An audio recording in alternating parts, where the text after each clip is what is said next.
on va passer à l'impression 3D. L'impression 3D, alors elle peut se faire effectivement, elle peut être déléguée au prothésiste. C'est vrai que c'est un travail de prothèse. Personnellement, moi, je la fais à mon cabinet, et c'est même d'ailleurs ça qui m'a amené à acheter la caméra 3D. Euh, L'intérêt, comme il s'agit d'une chaîne, je trouvais ça intéressant de pouvoir maîtriser chaque maillon de la chaîne à partir du moment où on fait la conception, la planification, et on va aller jusqu'à la création du guide. Ça a des raisons pratiques aussi parce que voilà, on l'a au cabinet, ça peut être sorti assez rapidement, voilà, sans avoir un intermédiaire supplémentaire.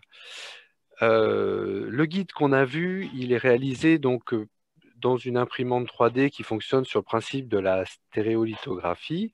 Donc le principe est que le, l'élément va tremper dans un bain de résine et qu'ensuite il y a un faisceau laser qui va venir dessiner sur une plaque. Le faisceau laser par en dessous, au travers de la résine liquide, va venir dessiner des contours et donc faire polymériser de façon très précise, point par point et sur différentes couches successives, les éléments. Et petit à petit, donc le travail va se réaliser, le plateau va monter et couche par couche, la pièce va, se construire. Alors vous allez comprendre un petit peu mieux après sur les dessins quand on va le faire, quand on va le faire en direct.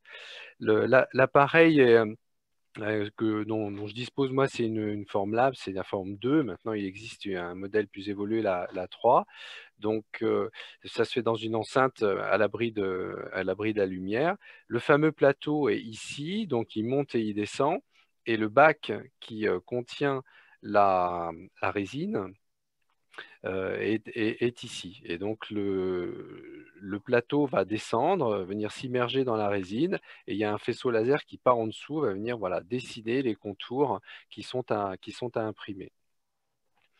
Une fois les éléments réalisés, donc on revoit le bac ici, on se voit d'un petit peu plus près, notre plateau il est remonté en position 0 et là on a deux guides voilà, qui viennent juste d'être faits. On voit que la résine liquide goûte un petit peu, donc il y a une partie de résine non polymérisée qui reste en surface. Et c'est ce qui implique que le guide ne peut pas être utilisé immédiatement à la sortie de l'imprimante, mais il va nécessiter de subir un post-traitement. Premier traitement qui va être une immersion dans de l'alcool pour venir solubiliser toute la résine qui n'est pas polymérisée. Et un deuxième traitement qui est une post-polymérisation qui va permettre de durcir le travail qui est obtenu. Donc, c'est une lumière comme pour polymériser les composites qu'on connaît. Donc, le premier bain se fait dans cet appareil qui est une cuve qui contient de l'alcool et il y a euh, un volant qui va agiter la solution pour la répartir.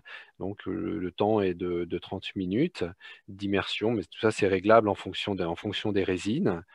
Une fois que l'action est réalisée, pareil, le plateau va remonter et on va pouvoir placer les éléments qu'on va détacher de du plateau et on le positionne dans cette cuve avec des miroirs, bon, avec une certaine température et on va euh, faire agir la lumière sur la pièce de façon à finir la polymérisation. Alors, vous remarquez que la pièce est montée voilà, comme un petit échafaudage et on va comprendre pourquoi. On va passer à la réalisation du guide, justement.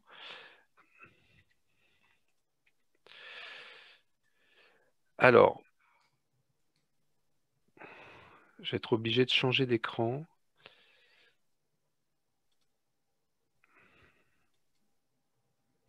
Voilà.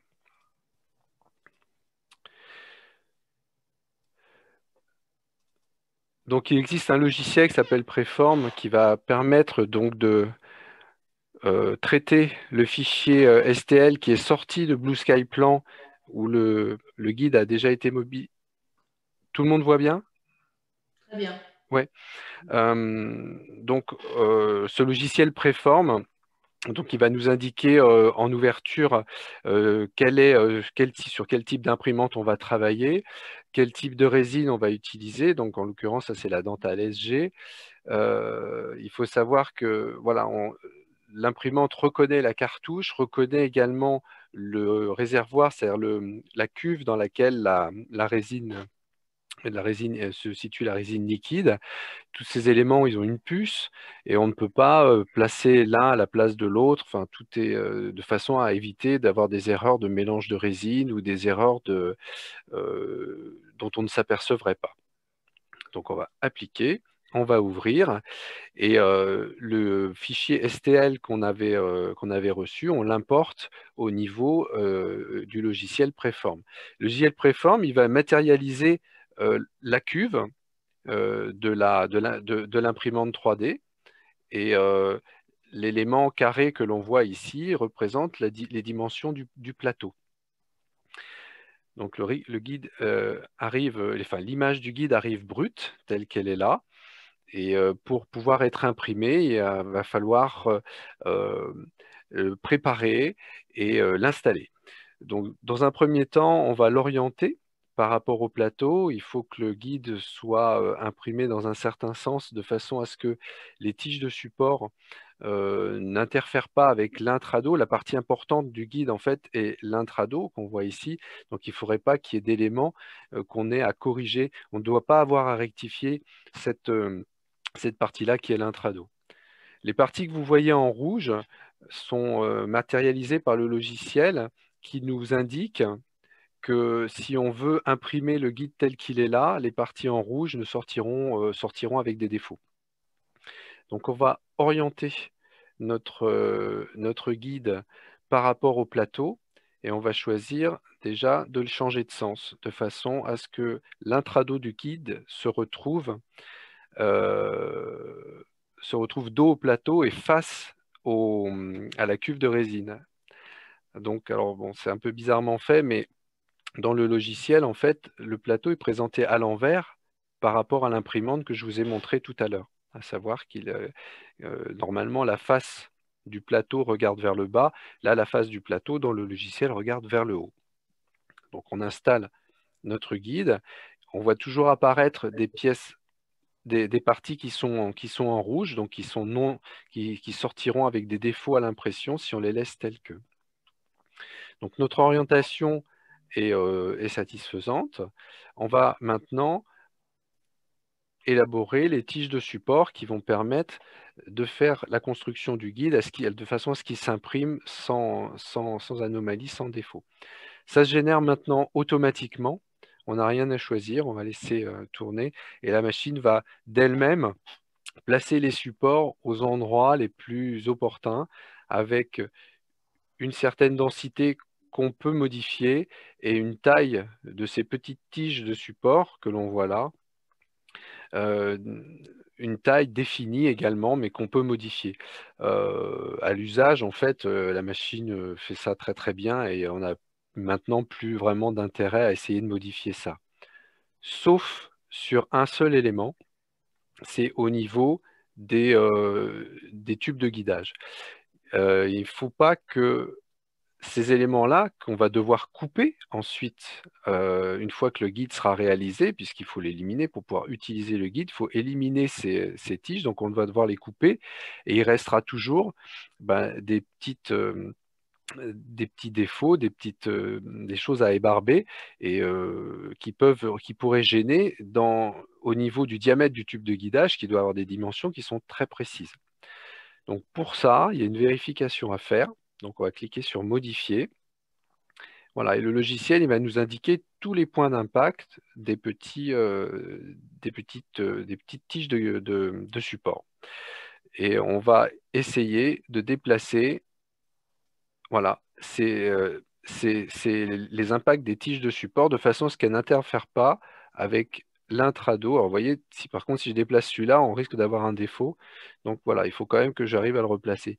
Ici, ça risque de poser problème aussi. Donc on va le supprimer et on va voir si ça nous gêne ou pas.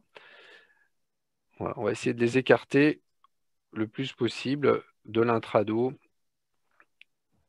des tiges de guidage, pardon, des trous de guidage.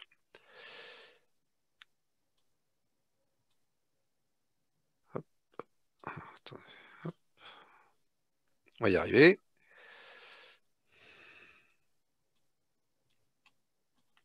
Voilà. Voilà.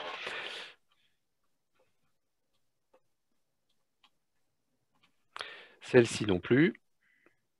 Celle-ci un peu risquée.